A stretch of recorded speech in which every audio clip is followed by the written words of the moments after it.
The biggest thing that newspapers have in their favor is trust in their brands. And one thing I can tell you is it could take 8, 12 touch points on my side to get in the door with a business, whereas a newspaper can get a door open pretty darn quickly. And so to distinguish themselves, a client forward approach, not a product approach, recognizing that advertising is just one piece of the pie and shouldn't be their lead and recommendation to everyone. And hustle is what will make them stand out.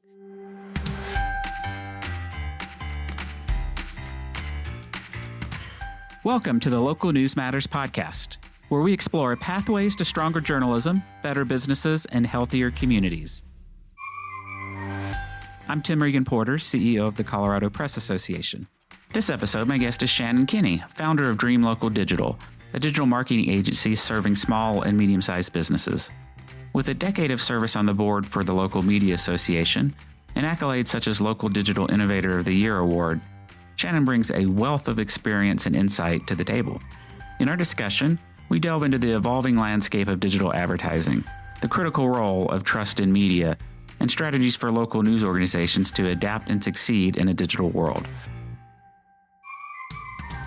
If you like this episode and what we're doing more generally, please follow in your favorite podcast app, leave us a 5-star review on Apple Podcasts, and tell your friends about us. This is a side project and a labor of love, and your support means a lot. You can find past episodes, full transcripts, and relevant links, and sign up for our newsletter at localnewsmatterspodcast.com, or for lazy typists like me at lnmpod.com. You can also follow us on most social media channels at lnmpod. And now I bring you Shannon Kinney. All right, well, welcome, Shannon. Glad to have you on the podcast. Thank you for having me. It's exciting to be here. So why don't we start off with you tell the audience a little bit about you and your background and Dream Local and why you started it and what you do.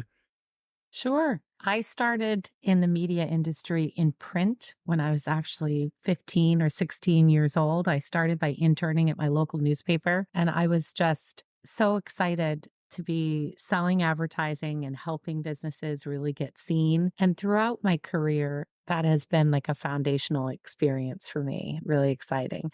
In the late 90s, I worked to help my local newspaper get up online and develop revenue streams around the web. And from there, I went to several online media company startups, including Cars.com, Knight Ridder Digital across the US, and Career Builder and more. And I started Dream Local Digital 15 years ago this week because I really wanted to help small businesses be found online and have success. But really, one of my primary drivers was helping media companies transform and bring digital solutions in that they could offer to their clients. Because I just felt like, the way people got news and information as well as shopping tips was just going to change radically with the internet. So let's talk a little bit about your thoughts on maybe the most effective way for a local news organization, particularly those coming from a print background, to think about how they approach digital advertising as a business themselves, and then how they think about clients. It's quite an evolution, I think, for everybody. I think a lot of people come to digital advertising from a newspaper background with some skepticism.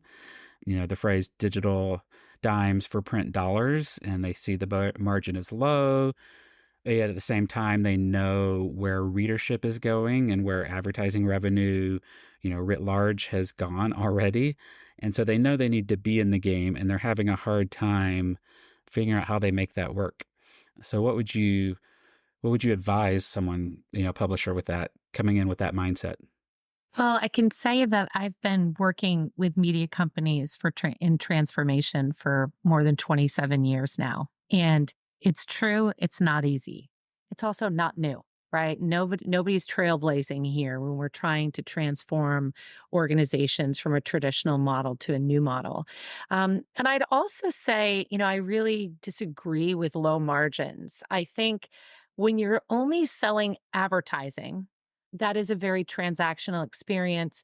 Google and Facebook and companies like them largely took media companies' market share right out of their hands some time ago on that. And it is still an important tool for a small business, and your clients care about it. But there are a variety of other digital services that media companies should develop the sales acumen to sell that are not low margins, that can be in the 40, 50% margins.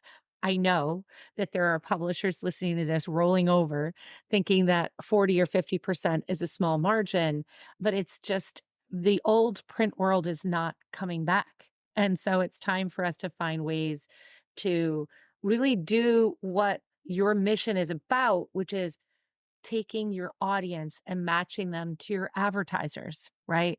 Informing, inspiring communities and helping businesses thrive within those communities.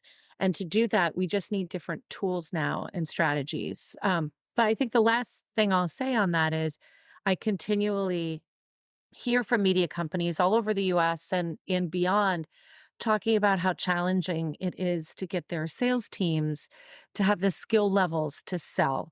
And you know what? It isn't easy. I've been doing sales training for more than 2 decades now in digital. I sell every day myself. And I agree, it's very different. And takes a lot more hustle than selling print advertising does. There's no doubt about it that that's a challenge that needs to be overcome, but it needs to be overcome, right? There needs to be either training or bring in partners who can do some of the selling for you or some solution so that you can close that gap between what the advertiser is looking for and what you can offer.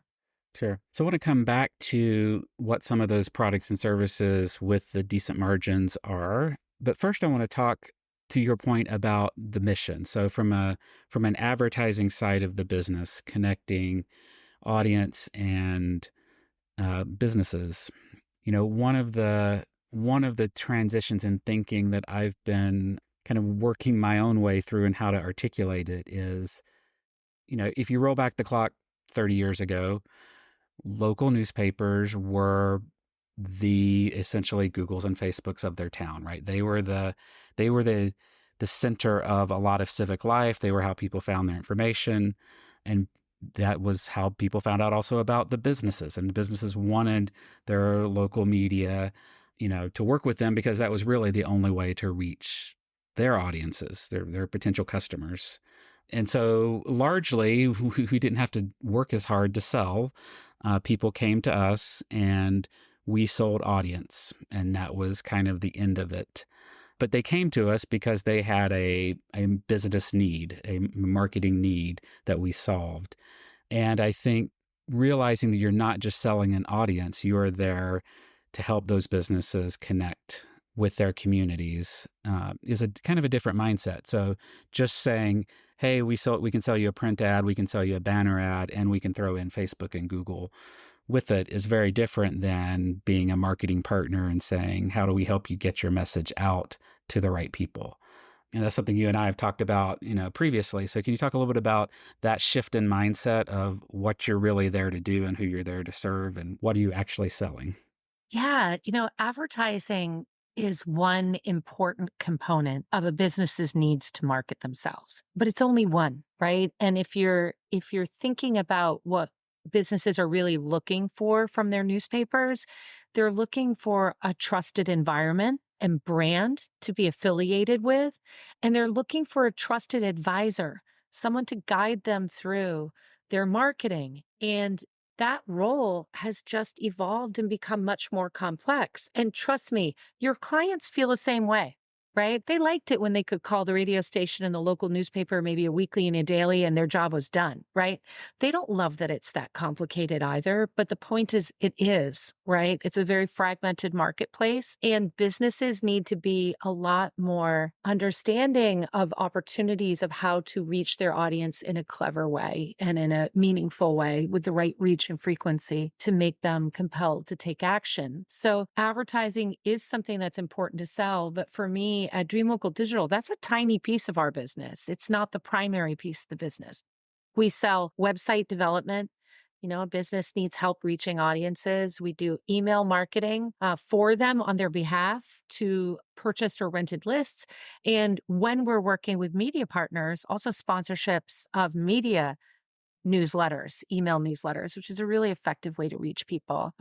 We help businesses find ways to reach clients on social, both through organic and paid, but we do a lot with organic and creating content that is compelling and causes people to take action is something newspapers have deep experience in. We're just not in control of the distribution vehicle anymore. We have to make sure our client is wherever their audience is. And whether it's in print, on our websites, on the newspaper websites, on the newspaper social channels, on other social channels, that's important. SEO, or helping businesses show up in search, is one of the fastest growing segments. And most of the businesses that I'm talking to every day, and Dream Local Digital has helped almost 70,000 businesses in our 15 years, many of them with newspaper partners all over the North America, actually. And they're looking for someone they can trust because this is very confusing for them too. And they want to know that somebody is going to lose sleep and be as passionate about driving results in their business as they are, which is a very different relationship than selling print ads, which is, that's how I got started too. I used to walk around town with my newspapers and sell ads that way. But now businesses are looking for advice, guidance, and someone who cares about their brand versus throwing a rate card their way. Sure. I want to talk a little bit about something you mentioned there with content. But before we get to specifically content as an area of that's something that newspapers and news media has a expertise in. One of the things I hear when I talk with business leaders in the media as they're thinking about this evolution is when they think about digital advertising in particular. Of course, we're talking about more than advertising, but one of the things they say is, well, what's our distinctiveness? Like, all these other digital agency firms, they throw up their shingle, and I just don't know how much I want to invest in this because I don't know how we stand out to those other firms. And so content's one area, which I want to come to second. But before you get to content, are there other things that you point to as a reason that they really need to invest in this and figure out how they do leverage what they have? The biggest thing that newspapers have in their favor is trust in their brands. And I sell about 50% of Dream Local Digital's business is direct, like me or my team selling to a small business. And about 50% is coming through a media partner in some way. And one thing I can tell you is it could take 8-12 touch points on my side to get in the door with a business, whereas a newspaper can get a door open pretty darn quickly. And so to distinguish themselves, a client forward approach, not a product approach, recognizing that advertising is just one piece of the pie and shouldn't be their lead and recommendation to everyone. And hustle is what will make them stand out. Because I would love any city I'm in where I have a newspaper brand over my name instead of Dream Local Digital, we can get in anywhere we want to go. And it's a much different ballgame when you're selling direct, which is what I do. I have to talk to people a lot to get appointments in a way I wouldn't if I was a media company. And then I'd say outstanding service is a big part, but that does not mean that a media company needs to do fulfillment on their own. But the media company knows the market, knows the client, in many cases has generations of experience with those local businesses. They know the community events, the things that the business cares about, and they have an insider's view to what's happening locally. That is a huge distinct advantage over any of us on the agency side who are really just talking about tactics and strategy. But we are likely very not at all connected locally the way a newspaper would be. And so those are assets that are a tremendous amount. I worked with a newspaper on a client recently where we were trying to create something really compelling about the business's history. And the newspaper went back in the archives and they had pictures going back 50 years of that business that the client didn't even have. That's just one tiny example of ways that a newspaper can distinguish themselves. And it's about how you execute, but that trust is it's immensely valuable. I love the client focus instead of product focus and the relationship there. And I think we undervalue that sometimes. And one of the reasons I think that happens too is because we're used to selling a product and we know that product inside and out.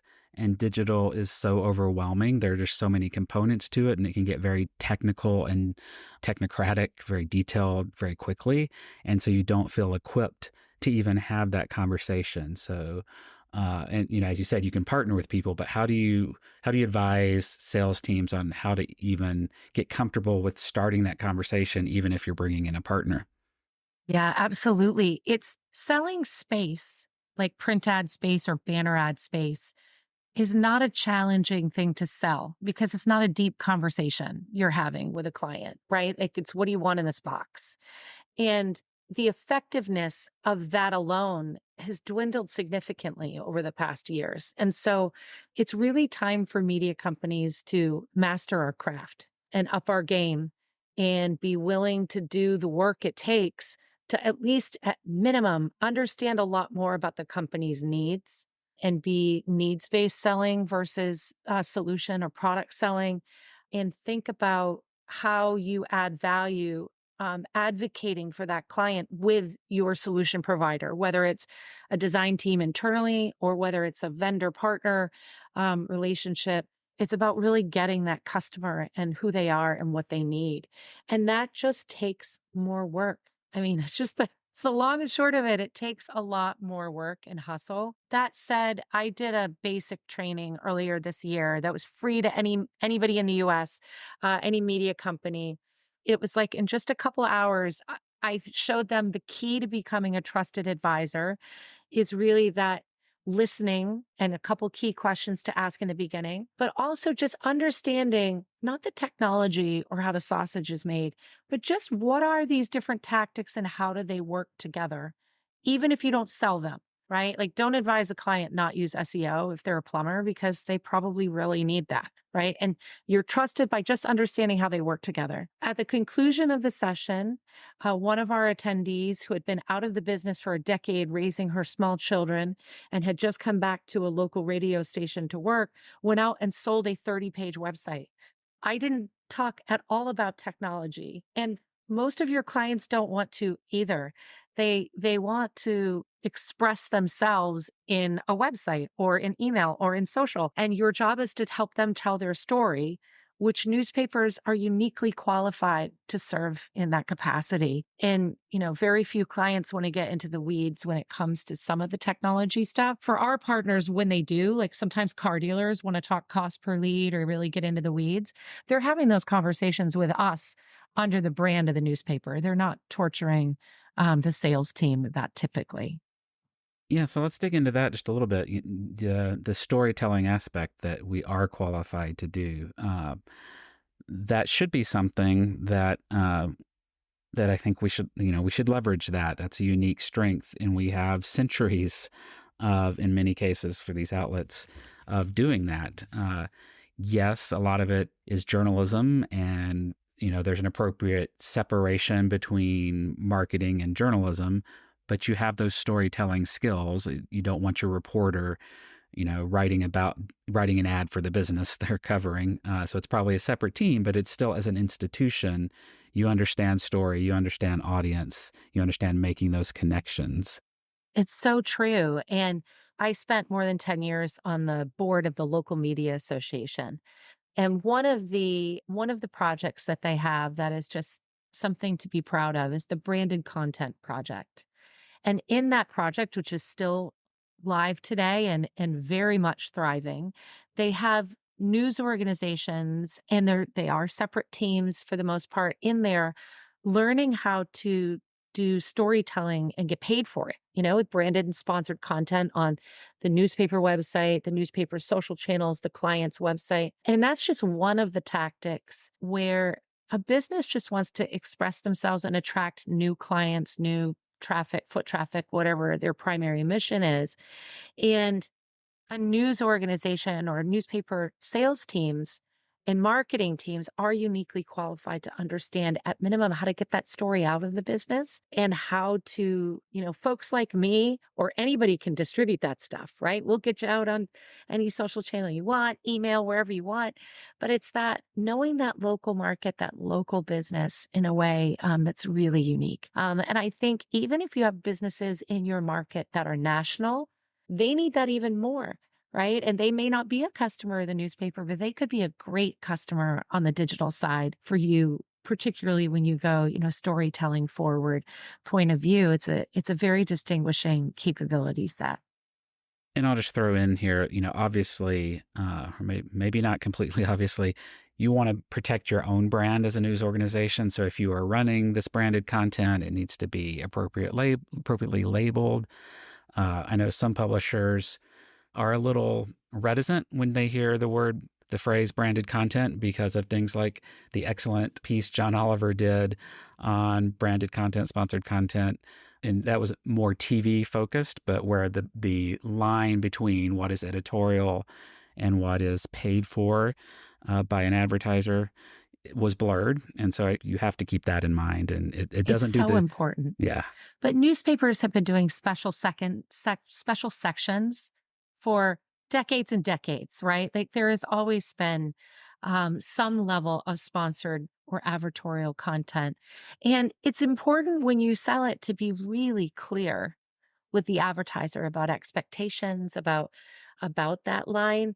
But I think one thing I've learned, particularly in smaller markets, is your readers care about the 10th anniversary of that local store or that, somebody new has bought the pizza place. That's news in a local market. And it's important to recognize that while, hard journalism and investigative journalism and that important work of holding power to account is a critical part of the mission, your readership cares about this too, and it should help underwrite the journalism, right? So it's important to find a way to make that model work and don't assume your readers don't care about it because they do. And as you pointed out, advertising is content that readers can value and often do. I came from a magazine background. Bridal magazines, people bought them more for the advertising than the editorial. Any newspaper publisher knows they have a lot of customers who would pick up the Sunday edition to get the Arby's coupons or whatever was there. People do value knowing what businesses are out there and what they're up to. Yeah. In Maine, many, many years ago, it started. There was a website called Village Soup. And it's since been purchased by a newspaper group, excuse me. But their model was a third. One third is hard journalism. One third is community voices, like maybe a blogger, the head of the Chamber of Commerce, somebody talking about issues in the community. And a third was news from businesses, right? And we had 40 or 50 clients at any given time. We were writing that. And my team was one of the top reporters for many years because our articles got read a lot. Like people care about that stuff or, that there's a pet vaccination clinic at the local, pet store. So I do think it's important to understand values and the separation of church and state. But I think it's important to also recognize that this stuff is really relevant. One of the things that digital advertising brings you as a news organization is previously you were selling to your readership. And in print, that is generally declining. Digitally, actually holding pretty strong. But if you're reaching 80% of the market digitally and print combined, there's still 20% you're not reaching. And digital advertising can often get you into that 20%. And it can get you in multiple touch points with that 80%. And it gets you beyond your local audience. So people who are driving through your market and want to know where to eat or what events are going on, you now have good marketing tools to reach them and, help your advertisers reach them. Absolutely. And in Colorado, you have so many beautiful markets that draw people in, from elsewhere. And digital really offers a unique opportunity to, put your advertisers in front of those people who are flying in to go skiing or hiking or any of the other beautiful things that they can do in Colorado. Yeah. So let me talk about the flip side, though. So if you're really taking this to heart and you're going to potential advertisers as a partner to help them meet their marketing and business needs, and you've got these great digital tools to help them do that, you also, in most cases, don't want to ignore your core brand and your core product. You want to help them understand the value of your news audience and your news product, whether that's print or digital. So how do you think about balancing, we can do everything for you, but we've also got this great editorial product with readers that are highly valuable, and you need to have that as part of your mix? Absolutely. It's another way that a newspaper can distinguish themselves from other agencies is the quality of that product. And, Burrell Associates data for several years in a row has shown that advertisers prefer to buy them together. They prefer to have opportunities. Okay, here's how I'm covering the core local audience with the newspaper, print, and website, and then here's how I'm extending my reach beyond that audience. I do believe it's our responsibility to tell the story of how they all work together, to offer reach and frequency, to your point of that multiple touch points, but the context. And if we're putting an ad on a social channel, it should support the ad that is also in the newspaper. And there should be a cohesion to how the products work together to help that advertiser achieve their goal. But cannibalization is natural. It's not something that our ignoring digital helps. In fact, I think the industry has, spent a couple decades trying that. But that said, you do need to tell a story about it. And so many local advertisers that I see when I'm in newspaper markets are proud to be affiliated with the local newspaper. And digital is important, but also things like events and coupling, an event where you're out in the field of the businesses and then you're helping them reach clients online and in the print product just shows that sort of full circle marketing solution that agencies just can't match. And how do you think about brand safety in terms of news organizations? So, clearly brand safety has become an issue for Twitter and some other digital outlets that newspapers can point to. But I know some advertisers are afraid of advertising in news because they don't want to be next to, the political or crime story. How do you recommend people talk about that? That's a really, really good point, Tim, because I think, I've mentioned trust multiple times today, and I think there is no outlet in a local market more qualified to discuss brand safety than a newspaper. In particular, out of all the kinds of media that we deal with, brand safety is important, and it's where you as a trusted advisor, as a newspaper publisher or sales executive can tell a story about how you know how to handle that brand, right? And is a ad for a airplane or plane discounts going to be at one time on a page talking about a plane crash? I mean, we've all of us in media have been terrified of that happening our entire careers. But when it comes to having respect for a brand, understanding how to engage your audience and tell the truth in what you're saying. Nobody is more capable of that than newspapers. And online, you mentioned AI earlier. Online, you have people that aren't as responsible with their brands, like X currently, which is just a painful train wreck to watch. Or you have people that, like what Sports Illustrated has just gone through, where they were leveraging AI too much and not being honest that, pieces weren't being written by a reporter. So I think it's important to talk about the processes and standards that your newspaper has and apply those standards on the sales side as well in how you handle that client and their brand and also the expectations that you set. If you're buying branded content with us, it will be in this area. Here's what you can expect for us, but it's not going to be front page news. It's going to be in this way. So I think, brand safety as well as, expectation settings is pretty important.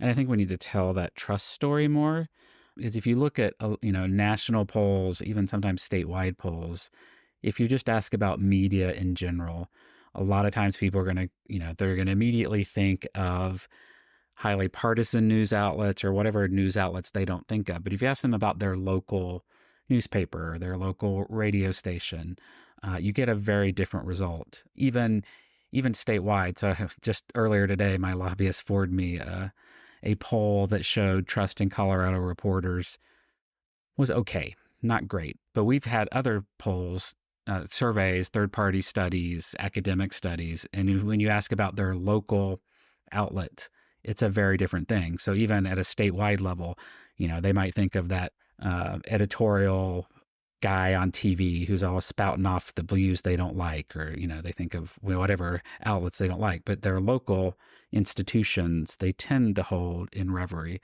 particularly in smaller markets.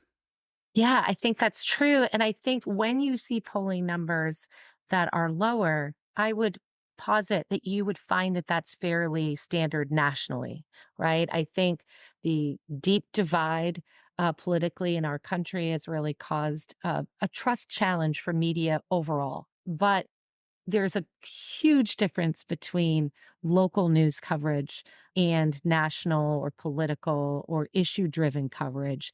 And I would agree with you that both advertisers and readers alike, feel strong about their local publications, and they want also to see those publications survive, right? Which is, I can't help it. I feel mission driven when I'm working with media companies to help them find sustainable business models because it's key to their survival, right? Like we have to learn how to sell this stuff, guys. Like, you know, because we need to support our important work.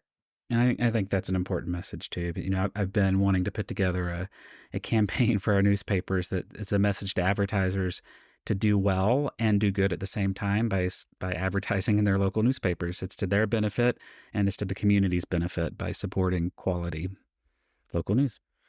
So I want to turn now to maybe a topic far afield, but trust is also crucial and at play as we think about how technology evolves and how artificial intelligence is going to impact the industry.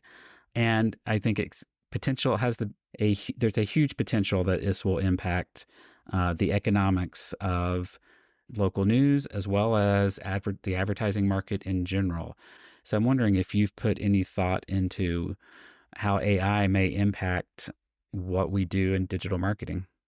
So we've been testing several different methodologies with AI for almost a year in our work.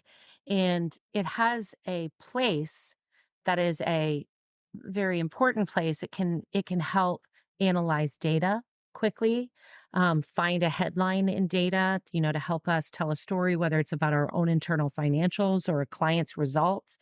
And while you can create content with it, it's important, so important to recognize that plagiarism needs to be considered. Fact checking is even more important. It speaks with authority and very quickly and could be entirely wrong.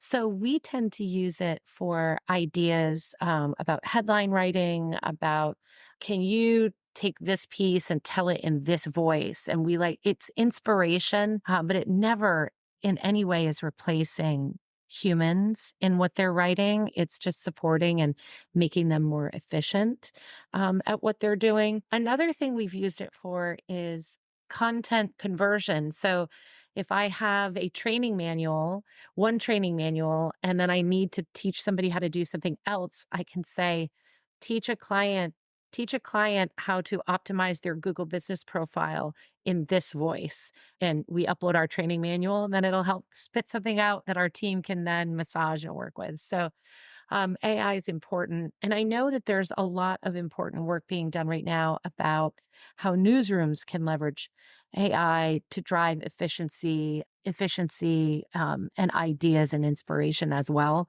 For me, it's all on the marketing side and how we're leveraging it, but it is part of what we're doing for sure. And to some extent, I think it may help score the value proposition of quality local news, because these content farms will be empowered in ways we haven't seen before. But no one's going down. AI is not going down, to your local city council. It is not surfacing what's going on with that business down the street.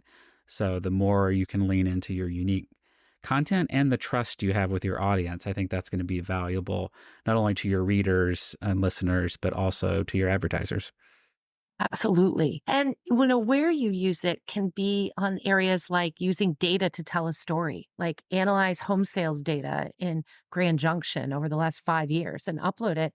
What is the median sales price, or what are you doing? And AI is incredibly powerful at data-driven journalism or other journalism where you need to identify trends or things quickly, versus expecting that it's going to like be writing stories. And so we've talked a lot about all the additional work that sales teams, marketing teams need to take on to evolve, from AI to understanding, all of these different services, and to even have that conversation. So while, this is something you're vested in because you provide services as a business, let's talk a little bit about how you do intelligently partner, because you're not going to master all of these technologies and services that your clients, may want and may need.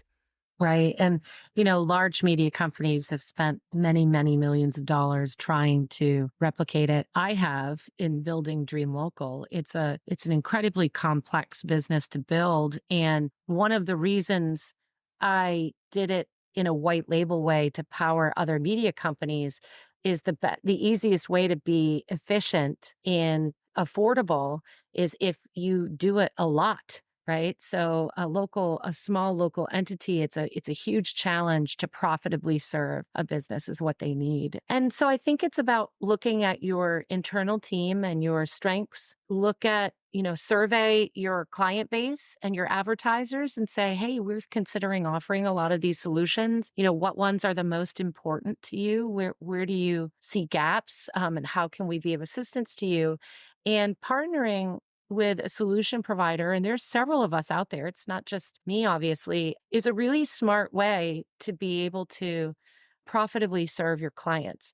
I can say some objections that I often hear are, well, it takes you 2 days to respond or something like that. And the idea is for a few $100s a month, it should take you that long too. Like you can't offer call me 10 times a day for a client who's spending $300 or $400, right? So there are reasons, some of the workflows work the way they do, I think.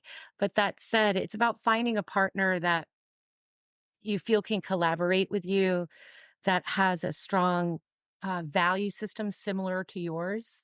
I tend to really enjoy working with smaller partners because my organization, we have a 93% retention rate. When somebody sells something, we keep that client happy. And that tends to really appeal to smaller organizations that, really have a small sales team that need to keep every single client that they get and want to make sure that their clients that they see, like at the school buffet fair or whatever, are going to be happy. But there are other solutions that, maybe are very advertising focused or something that feels like a fit. So I think it's about really knowing what the right partnership is for you, because that's what it is. It's not a vendor, it's your partner in serving your local community, and then taking the time to understand how to tell the story to the advertiser of what their results are. So let's end with getting specific, and particularly for those who are either basically new to digital advertising or they're looking to expand their services and up their game. So I want to get to specific services they might offer that do have those margins that you were talking about earlier. But maybe let's start with paint a picture of what a different approach might be to a client and starting that conversation with in a more collaborative partnering way than just, do you want to buy an ad and reach this audience? And I can also give you Facebook and Google. It really starts with asking the advertiser questions, asking for 15 minutes of their time and finding out what's working for them or has worked in the past, what isn't working, and really what their goals are going forward. And also a deep understanding of who their best customer is. And once you get that information, then you can start to put a picture together of how some of these digital solutions might be a fit. So, whether it be let me run a contest, ugliest couch contest on my newspaper Facebook page for a furniture company, and somebody has to submit their email address to win. To help that furniture company build an email list that they can market to and help the newspaper build an email list that they can market to. That's a very simple strategy that isn't very complex to sell, but it provides so much lasting value to an advertiser over and above putting an ad in that says couches are on sale. And they can't necessarily track whether it worked or not. When you deliver thousands of email addresses, that's a totally different ballgame. So that's one example that is a simplified one, but that I've seen work over and over and over again in newspaper markets. And, it's about really learning how to be a nurse and ask the probing questions and then partner with a doctor who can diagnose the right solution from those answers that they bring. And I can tell you, I'll offer to your readers the training I mentioned earlier. It's 2 recordings. I'll send you the links to those recordings, and you're welcome to put them in the show notes. So anybody listening today, if they want to see like what are all these different digital services and how do they work together to help my advertiser, that might be a great way for people to learn to see if it's even something that they want to endeavor to learn more about. Yeah, that would be great. And you mentioned the email, gathering the email addresses. And so that is what the industry calls first party data, and newspapers already have that for print because you're sent, to this, if you have subscriptions, you've got their home address. And I think that's super important for newsrooms as they evolve. And particularly that's one way to, I think, guard against the threat that AI may pose on the consumption end. If you're just asking ChatGPT for answers and not going to a website, well, if you've got a good newsletter, you're reaching your customers directly. If you've got those direct relationships, that's important. It's also important for businesses to the extent they are learning they can't rely on organic Facebook posts, right? So they need to have good first party data so they're not beholden to the tech platforms. Email list growth is one of the primary things we talk to every single client about, building and growing that list, and that media companies are no different for that exact reason. Plus, there's, the same methodology of frequency with advertising applies to nurturing through email. Right? People need to see something multiple times before they really respond to it. And when you own your own list, it's a much more cost effective strategy to do that nurturing versus a paid advertising, pay to play strategy. So I agree with you. Email is very critical. And even very small businesses, we're working very hard with them on that. Yeah. Can we maybe give listeners a sense of the menu of services and maybe even potential margins that they could offer? So at the low end, I think, and you can confirm this, would be programmatic, ads, basic Facebook and Google placements. And then you've got things like Google My Business, SEO, et cetera. What's that menu look like that people should maybe look into? For my newspaper partners, I always say, when you see my list, don't despair that it is so long. Just know whatever your clients need, we can do it. But for the sake of this discussion, you're right. Facebook, Google, advertising and programmatic tends to be, an average of 15% margin or less, depending on the programmatic for newspaper. And that's why it's a small portion of what we sell, but it's an important part. It's the suntan lamp for the client, but that's it. But then there are other avenues like TikTok, Pinterest, Snap, a lot of other areas that we sell paid advertising in addition to audience extension and retargeting that can be in the 50+% margin range. And that's a 50, not a 15, right? That's a big shift. Website development, social organic posting, blogging, and email management, all of those tend to be a minimum of 40% margins. And we have some partners that are making, 100% margins on our work there. The one thing I will say is don't make the assumption that your clients can't afford it. My smaller newspaper friends probably remember the days where we used to abbreviate classified ads to save our clients money. Like, your job is to make the marketing work. And so many times my newspaper partners think that their client can't afford it. And a TV partner will walk in and charge double my prices and get it. So their margin discussion is really important, but it's also important to choose solutions that are going to drive ROI, because an advertiser will spend more money if it works. And the good news about digital is you can track it.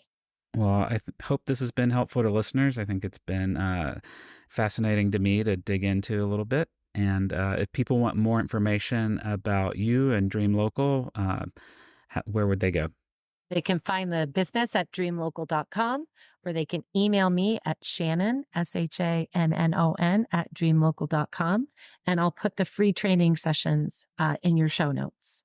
Great. Well, thanks a lot, Shannon. I appreciate it. Great. Thank you so much. Have a good rest of your day. Thank you for listening to the Local News Matters podcast.